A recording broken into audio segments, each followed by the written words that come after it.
자, 우리가 오늘 본문을 보면서 여러분이 신앙생활은 바람직한 일반 생활입니다. 일반 생활의 신앙생활에서 여러분이 모든 거에 모든 검사에 감사라는 겁니다. 왜 우리가 감사를 해야 되는가? 이걸 우리가 알아야 됩니다. 우리는 죄화물로 이미 하나님 관계에 죽은 자리였습니다. 그리고 하나님을 섬기는 게 아니고 세상의 신, 귀신을, 마귀 사단을 섬겼던 겁니다.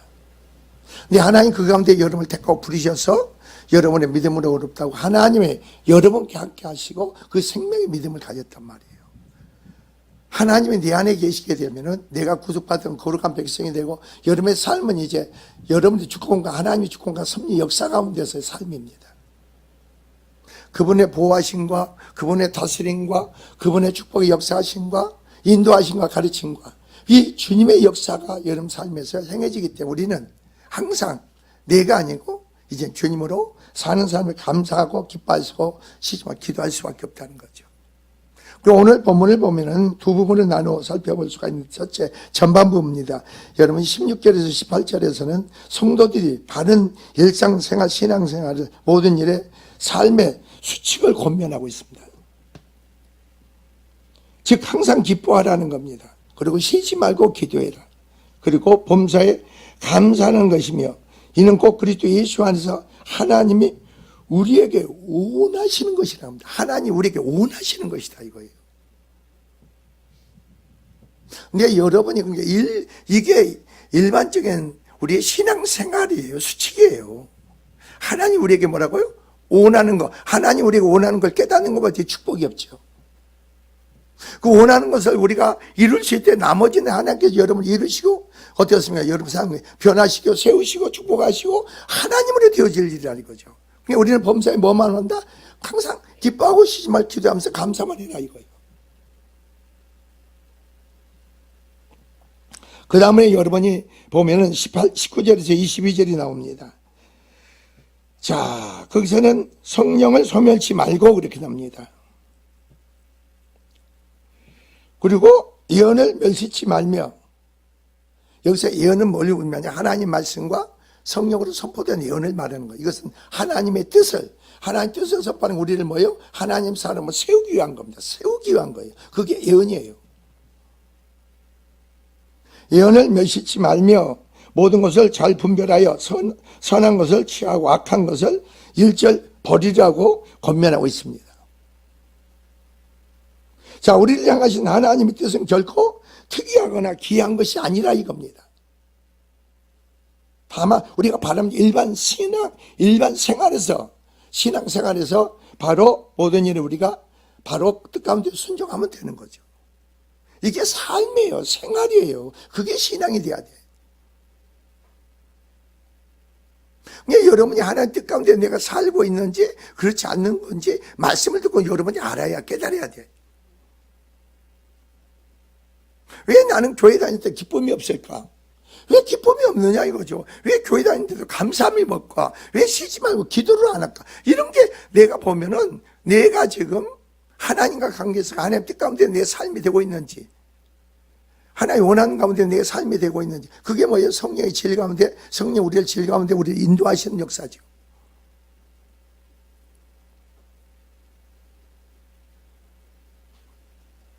자, 하나님 백성으로 바람직한 신앙생활에서 하나님 은혜로 말미암은 일상적인 모든 일에 감사할 수 있어야 된다는 겁니다.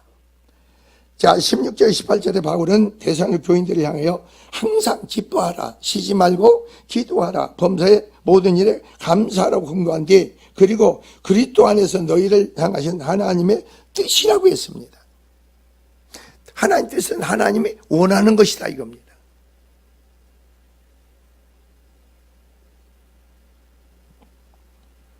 그런데 여기서 말하고 있는 기뻐하고 쉬지 말고 기도하고 감사하는 것은 지극히 일상적인 겁니다. 여러분 일상적인 거예요 그게. 내가 그리스도 안에서 생명의 믿음의 신앙을 가졌다면 일상적인 생활의 삶에서 이게 우리에게 나타나게 돼 있어. 행하게 돼 있어.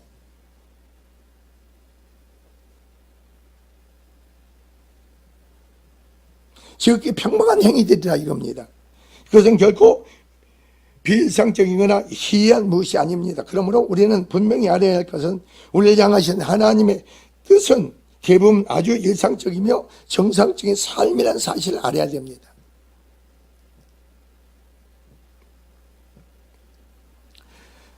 자, 성도들이 항상 기뻐해야 할 이유가 있습니다. 왜 성도들이 기뻐해야 되는가?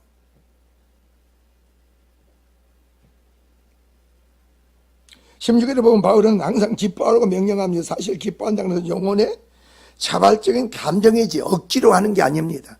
내 심령에서 자발적으로 기쁨이 막 솟아나는 겁니다. 그래서 예수께서 말해요. 예수께서 말해요. 너희에게 기쁨이 넘치게 하겠다 이거죠. 주님 우리에게 기쁨을 넘치게 해주겠다. 주의 성령으로 내 안에 이 마음으로 성령이 나타나면 우리 안에 기쁨이 넘치는 거예요. 기쁨이. 주의 은혜로 되어질 일이지 내가 은혜 가운데 믿음 가운데 믿음의 언약 하나 있으면 내 안에 그냥 기쁨이 넘치는 겁니다.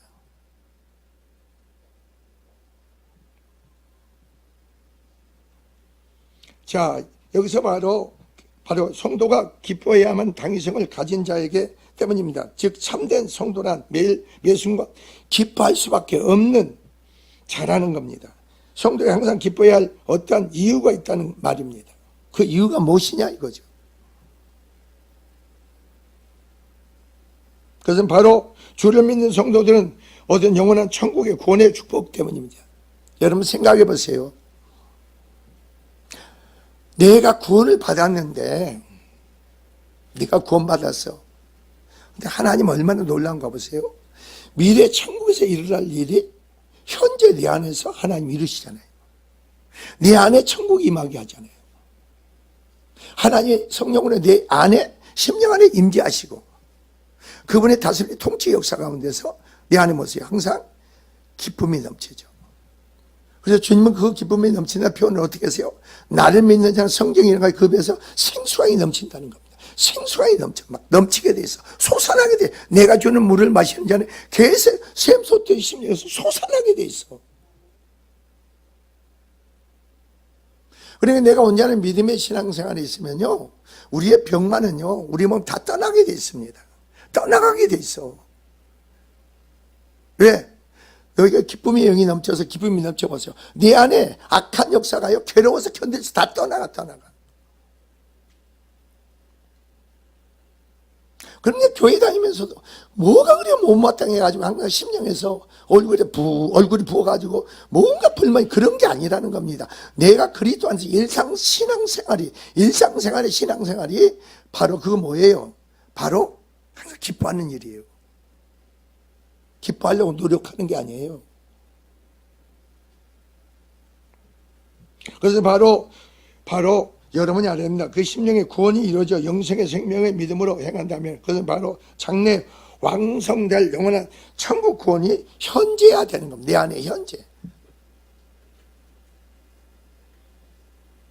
그러나 우리는 그 외적으로 말미암아 계속 뭐예요? 공격을 받고 유혹을 받고 미혹을 받게 되어 있고 여러분 외적으로 어떤 고난과 시련과 한란과 여러 가지가 우리에게 이루어지지 않아요. 그러나 내 안에 하나님의 천국이 임해져 보세요.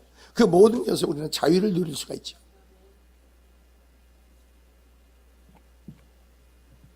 즉 하나님과 함께 영원히 함께 거하게 되는 그 구원의 축복은 바로 현재 삶 가운데 체험하며 살아가야 한다는 말입니다. 그 심령에 성령께서 임재하심으로 어디 하십니까?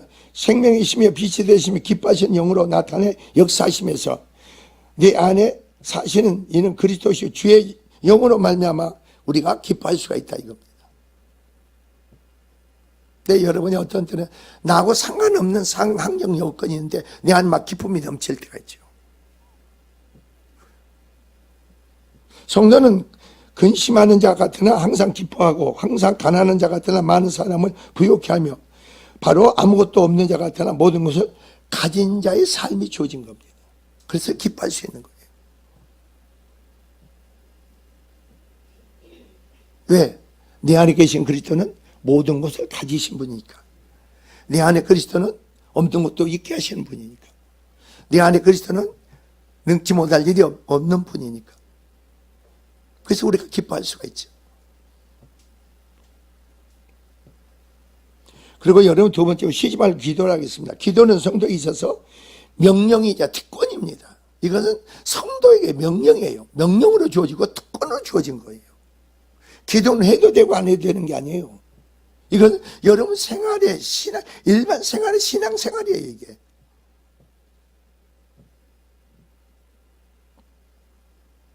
(11절) 17절 바울은 뭐라고 했습니까? 쉬지 말고 기도하라고 했습니다. 이 말은 어떤 환경에 처하며 있을지라도 기도하는 일은 포기하지 말고 계속적으로 실행에 옮기라는 겁니다.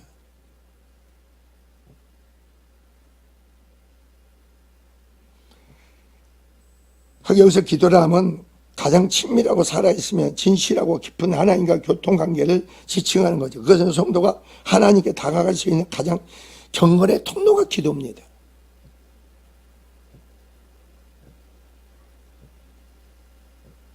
그런 이유로 기도는 오랫동안 인간의 호흡에 비교되어 왔습니다. 인간의 육체가 호흡하지 않으면 곧 죽어버리게 되듯이 성도가 하나님 깊은 교제, 바로 그러한 교통에 관계된 기도를 하지 않으면 곧 죽어버리게 된다는 말입니다. 기도가 없는 사람들 보면 하나님 관계 죽은 자로 살게 돼 있어요. 육으로 살게 돼 있어. 내 안에 그리스도로 말하면 하나님으로 사는 게 아니고 육으로 살게 돼 있다고.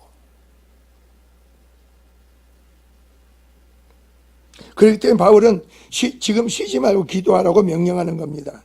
기도는 약속으로 주어졌습니다. 예수님 습관을 쫓아 기도하셨습니다. 무슨 일을 하실 때 아버지께 먼저 기도를 하신 겁니다. 예수님 어떤 큰 일을 했다, 어떤 계획을 이룰 때 먼저 기도를 하십니다.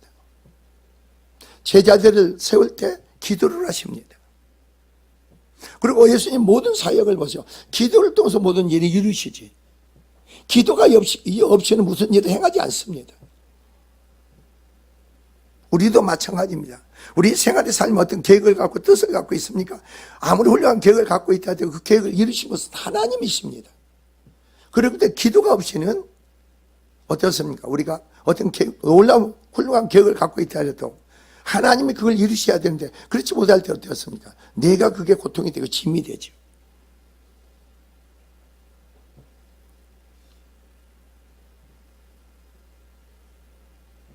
예수께서 제자들에게 말씀하셨습니다. 너희가 내 이름을 아버지께 무엇이든 구하면은 내가 시행하리라고 말씀하십니다. 사도 바울은 어땠습니까? 자 보세요. 어떤 환경과 여건입니까? 하나님의 일을 하기 위해서 빌보에 갑니다. 그래서 복음을 전합니다. 복음을 전하다가 하나님의 일을 하다가 어땠습니까? 바로 빌보 사람들에게 붙잡혀가지고 실컷 두들겨 맞고 깊은 감옥에 착고에 수갑이 손발에 착고에 차이고 깊은 감옥에 갇힙니다. 바울은 그때 뭡니까? 기뻐하면서 하나님을 찬양했다고 했습니다. 기뻐하고 하나님 찬양하니까 감옥에 뭐가 일어나면 하나님의 역사로 지진이 일어납니다. 감옥 문이 다 열고 손발에 착겨 있는 착고가 풀려지고 어떻습니까? 그러면서 간수장이 와서 죽으려고 우리가 여기 있다 죽지 마라 그럽니다. 그래 놀라운 구원의 역사를 하나님 베푸시죠.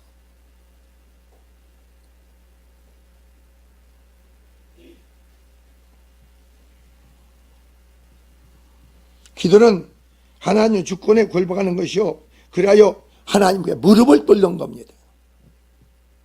기도는 하나님께 무릎을 꿇는 거예요.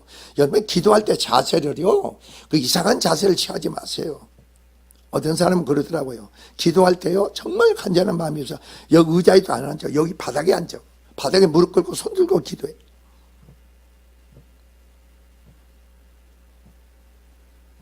우리는 주 안에서 그런 것 같아요. 가장 여러분이 힘든 게 뭐예요? 신앙생활은 힘든 게 뭐예요? 예배 드리는 거예요? 헌금하는 거예요? 아니에요. 가장 힘든 게 기도입니다. 내 자신을 하나님께 무릎을 꿇어야 됩니다. 하나님 주권에 굴복해야 됩니다. 기도는 뭐하는가? 하나님과 깊은 사귐과 교통하고 교제하는 겁니다. 하나님 뜻이 어디 있는가 아는 거예요.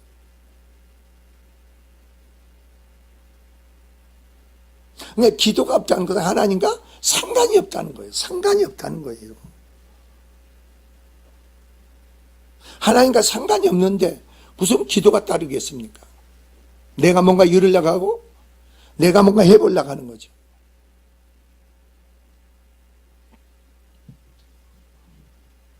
따라서 성도는 늘 쉬지 않고 기도해야 됩니다. 어떤 환경과 처지 가운데서도 포기하지 않고 하나님께 계속 기도를 해야 된답니다. 기도는 우리의 숨을 내쉬고 하나님의 영을 받아들이는 신호과 같은 거죠. 기도는 그래서 하나님과 소통하는 것이요, 하나님과 교제하는 게 기도입니다. 자, 여러분, 예수님은 죄가 없었고 그분은 전능한 하나님이십니다. 근데 육신을 가졌기 어땠습니까? 보리떡 5개와 물고기 2마리 손 넣고 아버지께 감사의 기도를 합니다. 아버지께 감사의 기도를 합니다. 거기서 어떤 역사를 보게 됩니까? 보떡 5개와 물고기 5,000명을 먹이고 12관이 남는 역사를 일으킵니다.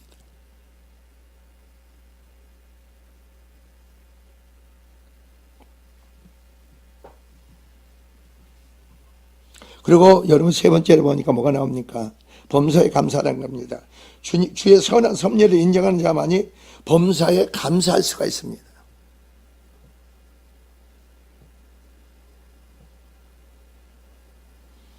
(18절에) 범사에 감사라고 했습니다. 여기서 범사란 말은 모든 상황 가운데, 즉 언제든지라는 의미를 모두 내포하고 있죠.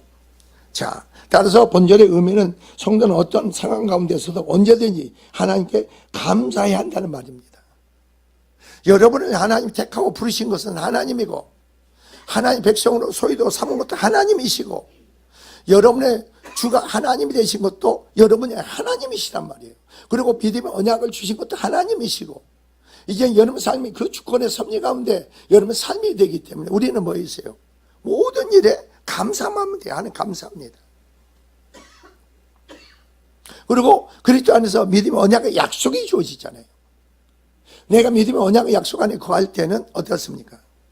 우리는 다만 그 섭리를 알고 뜻 가운데 우리가 드려지고 순종함으로 감사하면 되죠.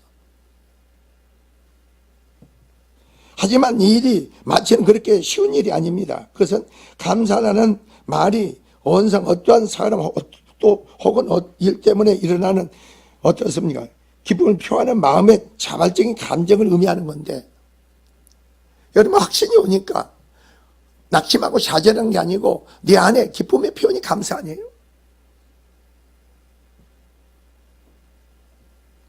그러니까 믿음의 사람들은요, 제가 자주 말씀드리지만 여러분 자녀에게, 남편, 아내에게 여보 내가 기도할 때는 당신은 감사만 하세요, 그렇게 말할 수 있는 사람이 되어야 돼요. 힘듭니까? 그 입에서 감사만 하세요. 하나님 감사합니다. 그럼 기도는 내가 당신의 무거운 짐을 내가 지겠습니다, 이렇게 고백할 수 있어야 돼요.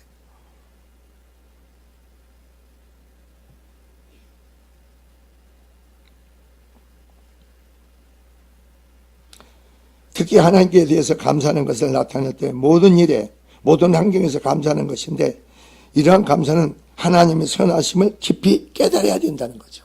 하나님은 선하신 분이다. 하나님 내게 악은 없으시고 하나님은 항상 선한 역사만 베푸는 거죠. 하나님은 내 감사 속에서 모든 걸 합력하여 하나님의 선한 일을 이루신다. 항상 그 가운데 여러분 감사가 고백이 있기 바랍니다. 자, 우리는 어떻습니까? 우리가 비로소 우리가 신앙적인 태도에 성경에 주께서 말씀하시기를 너희가 악할지라도 자식에게 좋은 걸 줄 줄 알고 하물며 우리 구하는 자에게 좋은 것을 주지 않겠느냐. 한번 생각을 해보세요. 뭐가 나옵니까? 감사가 나오죠. 나는 내가 악할지라도 내 자식에게 좋은 걸 주는데 하나님은 악함이 없는 항상 좋은 걸 우리에게 주신다는 거죠. 그러니까 감사하면 되죠.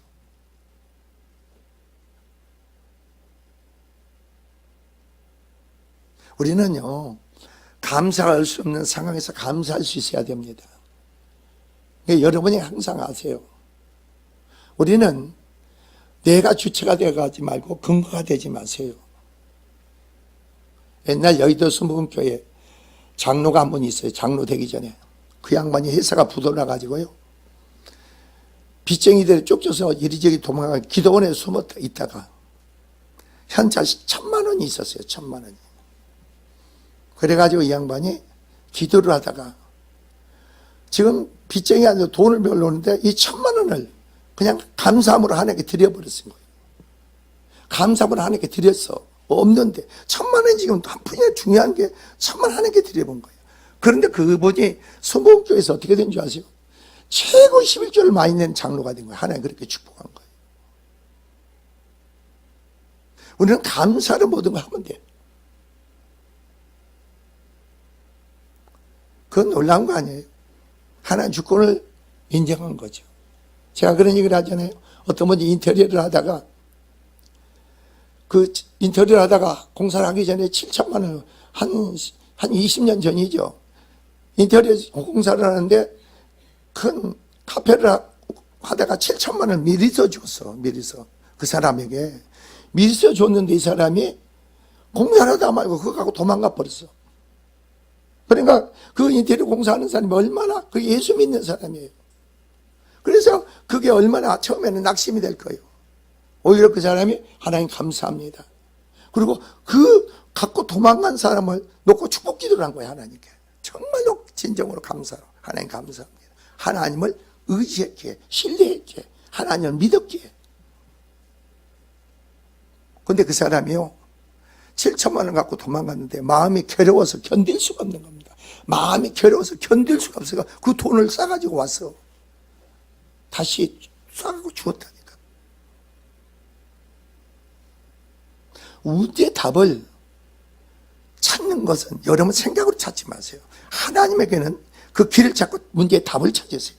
그 가운데 있다는 걸 믿으세요.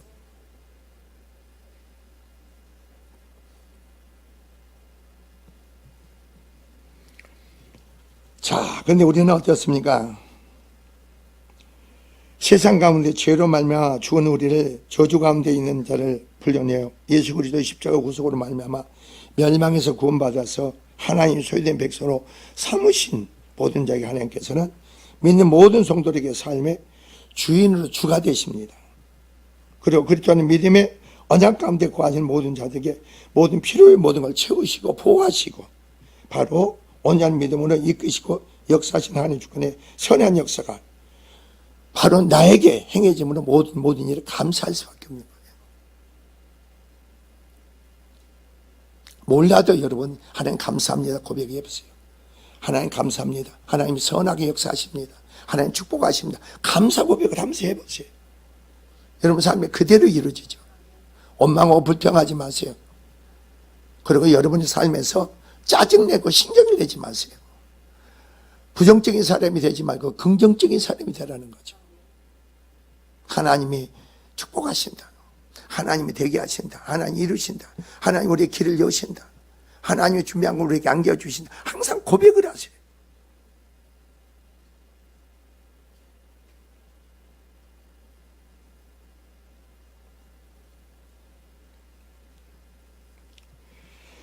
이스라엘 백성들은 애굽에서 구원하셔 신의 강야에서 40년간 머물렀던 이스라엘 백성들은 어려움을 만날 때마다 하나님을 원망하고 불평을 합니다.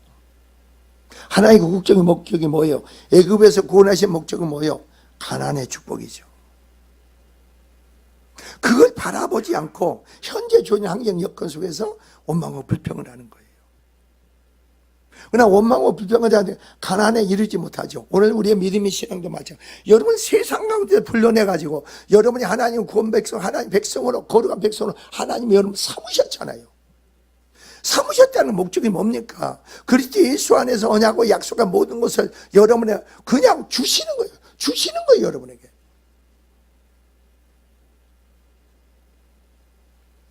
우리는 뭐 하겠어요? 그런 삶이 아담 안에서 죄로 말미암아 모든 걸 잃어버린 것, 그리스도 안에서 다시 나와 더불어 하나님이 내 안에 계시고 하나님으로 말미암아 되어지고 이루어진 삶을 하나님 주어진다는 거예요. 그런데 그런 가운데 우리 삶의 시련과 환난과 어려움이 온다 하더라도 그것은 우리의 정과된 믿음으로 세우기 위한 가정이고 더욱더 하나님의 축복을 받는 심령이 그래서 만들기 위한 그런 가정일 뿐이지, 그런 믿음으로 세워질 때 하나님 은혜의 역사는 어떻게 했어요? 감사밖에 없는 거 아니에요?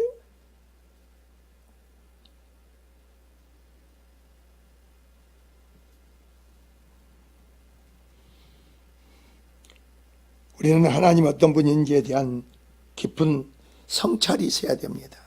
그를 없으면 불평하고 원망합니다. 자기 생각에, 자기 감정에, 자기 얼음으로 말과 행동을 하니까. 그들은 이스라엘 백성들 하나님 자신들 애굽의 압제에서 구원하여 주신 분이라는 사실 또한 조상에게 약속한 가나안 복지로 능히 들어보실 분이란 사실을 망각하고 어떻습니까? 하나님에 대해서 감사치 않았던 겁니다. 오늘의 살아온 여러분도 하나님께 가정을 주시고 사업을 주시고 자녀를 주시고 배우자를 주시고 이미 하나님의 소유된 백성으로 삼으신 거예요. 그것만 생각해도 감사가 있죠.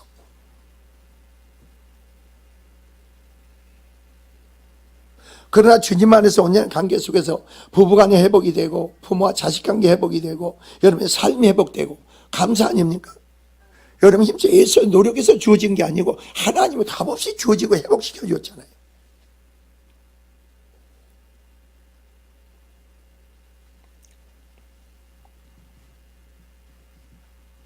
그러므로 하나님에 대한 믿음의 신앙에서 모든 일에 감사하기를 주님으로 축원드립니다. 성도가 그리스도인이 기뻐하는 삶, 쉬지 않고 기도하는 삶, 범사의 모든 일에 감사하는 삶은 바로 하나님이 원하는 것이고 하나님 뜻인 걸 믿으시 바랍니다.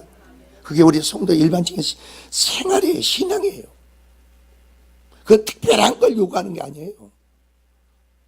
네가 하나님의 사람으로 구원받은 백성으로 내가 세워졌느냐? 그러면 항상 기뻐하라는 겁니다. 천국 백성이 하나님 백성이 됐으니까, 하나님 자녀가 됐으니까.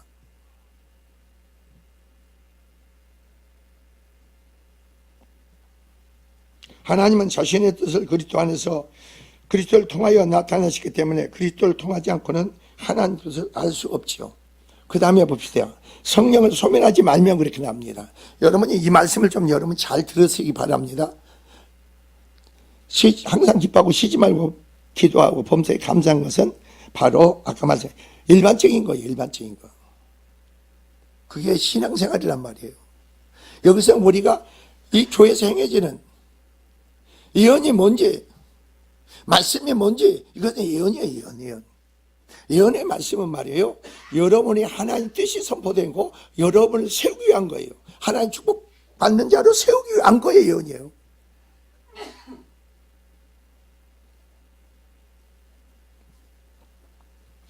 여기서 성령은 예수 그리스도를 주로 고백하고 받아들이는 모든 그리스도인과 함께 그리고 교회와 함께 계시는 하나님의 영입니다. 성령은 소멸하지 말라는 겁니다. 불을 끄라는 겁니다. 성령의 불을 끄지 말라 이거예요.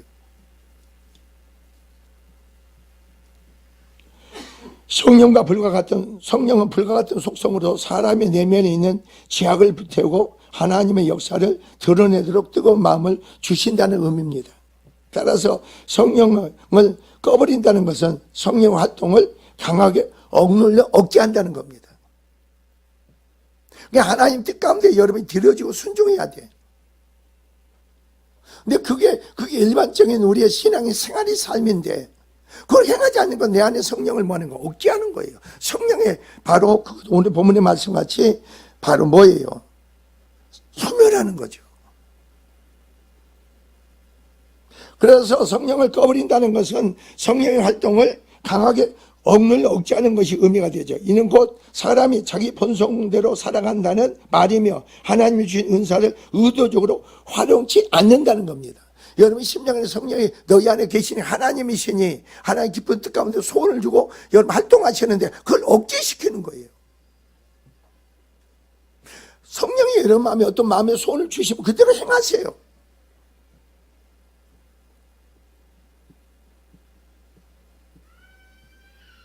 그리고 그 다음에 뭐래요? 예언을 멸시치 말며 그랬어요. 예언은 하나님으로부터 받은 말씀을 대신하여 말하는 자, 하나님께로부터 받은 말씀을 전하는 행위를 말하죠. 이 예언은 멸시 말라는 것뿐이 아니라 무슨 의미인가? 멸시하다는 것은 아무것도 아닌 것으로 여기는 겁니다. 선포된 징계 말씀, 또 하나님께 성령으로 말미암아 나타남으로 사모를 통해서 선포되는 말, 이거 아무것도 아닌 걸 여기는 사람이 이 교회에 있어. 왜 하나님이 저런 말씀을 나한테 주실까? 왜 이런 게 선포가 될까? 나를 하나님 세우기 위한 거고 바로 나를 축복하기 위해서 하나님 이런 말씀을 주는구나. 이걸 받아들여야 하는데 그거 하면 잊어버려. 멸시해버려. 아무것도 아닌 걸 여겨버려.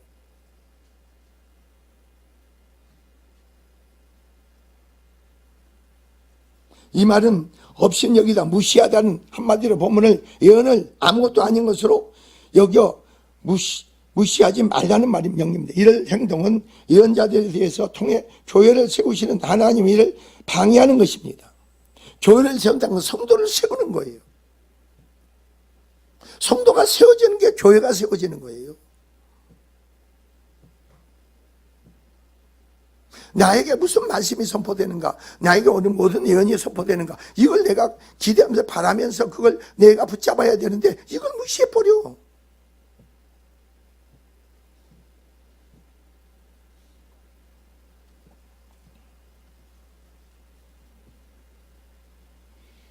하나님 일을 방해하는 죄라는 겁니다. 이걸 무시하는 게 하나님의 예언을 무시하는 거, 하나님의 죄라는 걸 인식하고 있습니까?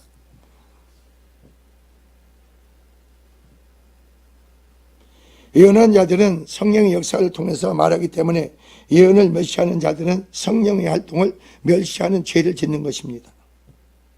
그리고 그 다음에 뭐라 했어요? 범사해야 하려 좋은 것을 취하고 나옵니다.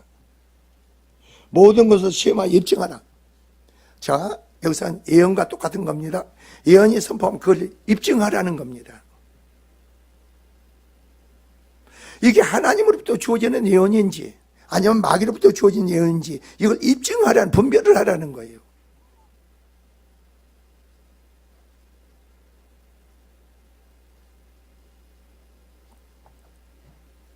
그 사람이, 예언하는 사람이 예수 그리스도 나의 주가 되시고 나의 하나님이 되시고 예수는 육신을 입고 오셔서 우리를 십자가에 pier로 죽으셨고 부활하시고 이 사실을 믿는 사람들은 성령으로 예언한 자예요.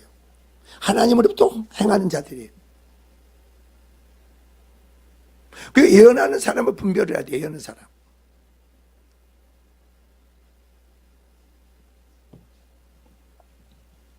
본문은 20절과 관련하여 예언이라고 해서 검증하지 않고 있는 그대로 받아들여서는 안 된다는 사실을 암시합니다. 여기서 헤아리다, 원래 금이나 은을 전연하여 용광로에 넣어서 그 진위를 확인하는데 보는 것을 나타내는 점, 검증하다, 입증하다, 은사를 받아서 말한다 할 자들의 예언의 진위를 시험해 보라는 겁니다. 그게 하나님의 사람인지 성령으로 선포하는 예언하는 건지 이걸 너희가 검증하고 확증해라 이거예요. 그러니까 아마 그 당시에 데살로니가 교회에 바로 그 예언이 잘못된 예언들이 많이 있었는 것 같아요. 그러니까 바울이 그 예언을 헤아려 이렇게 말이에요. 범죄 좋은 것을 취하고 분별해라. 그게 하나님 성령으로 예언하는 건지 사람으로 하는 건지 너희가 자기 생각을 말하는 건지 이걸 분별하라는 거죠.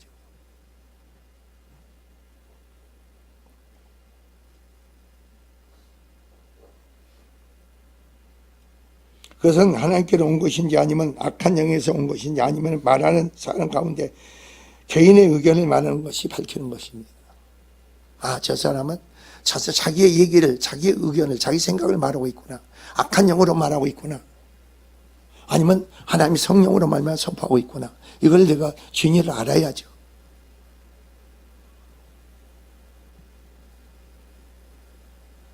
그래 제가 전에 그랬잖아요. 성령으로 말하면 기도할 때는 성령의 말을 탄식으로 그 악령으로 기도할 때 있어. 그 기도하면 그 기도가 방해가 돼 교회 안에. 방해. 그러면 내가 기도하지 말라 그랬잖아요. 기도하지 마라. 예언도 마찬가지예요, 여러분. 예언은요 사람 듣기 좋은 얘기를 해주는 거예요. 마귀로부터. 그 예언이 다 이루어지지가 않아. 하나님이 이루시는 예언이 돼야 되겠죠.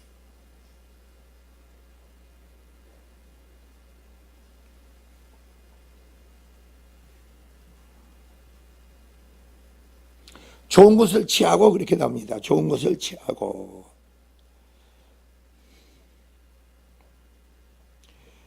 여기서 어떻습니까? 바로 굳게 붙잡으라는 것입니다. 좋은 것을 굳게 붙잡으라. 너희가 하나님으로 주어지는 어떤 예언, 그걸 굳게 붙잡으라는 겁니다. 흘려버리고 무시하지 말라는 거예요.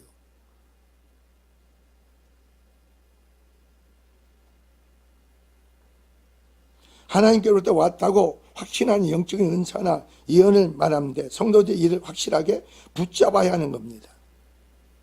그 붙잡고 기도하십니까? 그걸 이루시기 위해서 기도하십니까?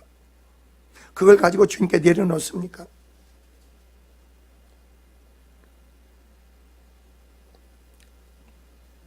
자, 악은 모양이라도 버리라. 마지막입니다. 악은 어떤 모양이라도 버리라. 시험에 본 후에 그 진리를 판별하여 좋은 것으로 판명된 것은 확고히 붙들어야 하지만 악한 것으로 판명된 것은 그 모양을 버려야 한다는 겁니다.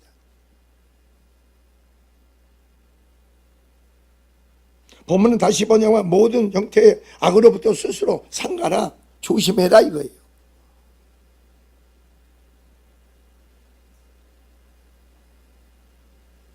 그러니까 왜냐하면 죄 말씀과 죄 뜻이 선포되고 성령으로 예언이 선포되고 뜻이 선포되면요, 아, 하나님이 교회를 세우시기 위해서 부단히 역사하시고 예수르고 있구나, 열심을 내고 계시는구나. 결국 성도를 세우는 것은 뭐예요? 교회를 세우면 성도를 세우는 거죠. 하나님의 사람으로.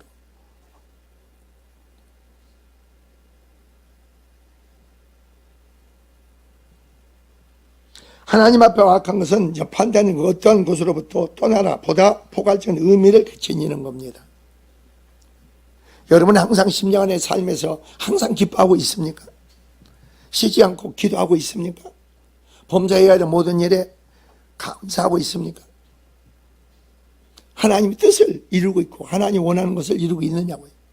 그게 여러분의 삶이 돼야 되겠죠.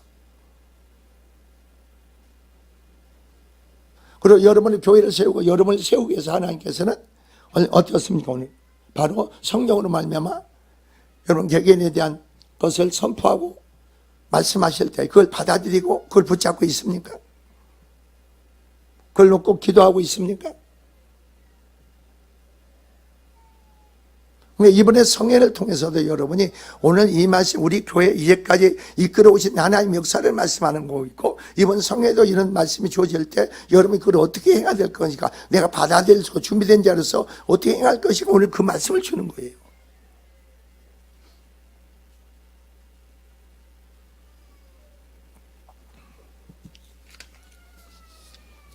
성도의 생활은 바람직한 일반적인 생활의 신앙생활입니다.